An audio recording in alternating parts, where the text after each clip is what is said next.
Сәлеметсіздер ме балалар, бізде жаратылыстану. Бүгінгі сабағымыздың тақырыбы көлеңкені өзгертуге бола ма?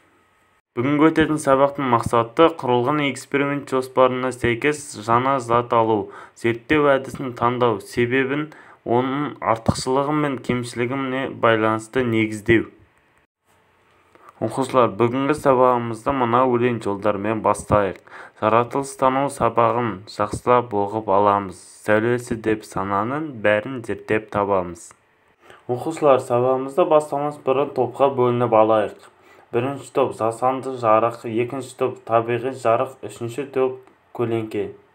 Бүгінгі сабақта мынандай топ ережелерін есімізге түсірейік. Сабақта бір-бірімізді сыйлаймыз, тыңдаймыз, уақытты үнемдейміз, нақты дәл жауап береміз. Сабақта өзіміздің шапшаңдығымыз, тапқырлығымызды көрсетеміз. Сабаққа белсене қатысып, жақсы баға аламыз.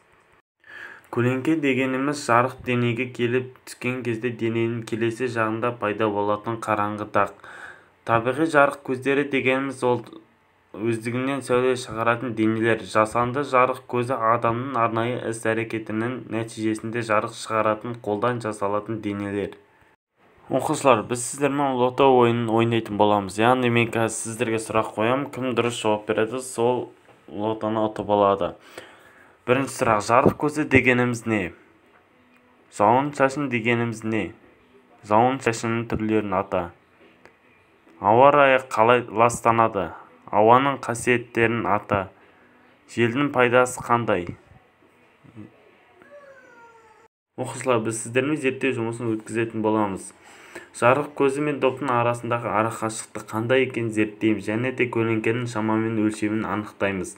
Яғни ол үшін бізге қажет заттар фонарик, метр және де бөлменің цветін өшіреміз. Яғни қараңғы жер қажет.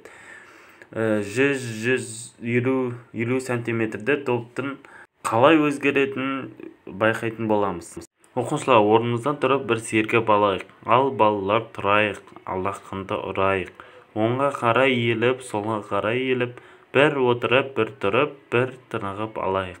Оқушылар, дәптермен жұмыс жасаймыз. Дәптердегі 5-ші жұмысқа назар аударайық. Бірінші, екінші, үшінші тапсырма берілген. Тапсырмада қайсысы дұрыс, соны белгілейміз. Оқушылар, сіздерге топпен жұмыс жасайтын боламыз. Бірінші топ, ерте заманда уақытты қалай білген, сол туралы анықтап айтасыздар. Екінші топ, көлеңкені пайдалана отырып қысқаша қойылым көрсетесіздер. Үшінші топ, жарық сәуленің түсуін байланысты дененің көлеңкесін саласыздар. Оқушылар, көлеңкені қалай қолдануға болады?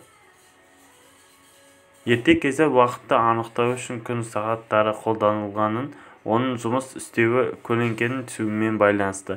Сондай-ақ қазақ халқы ерте кезден бастап аспан денелерін, оның ішінде күн сәулесін уақытты анықтауға қолданғаны туралы мәліметпен бөліседі.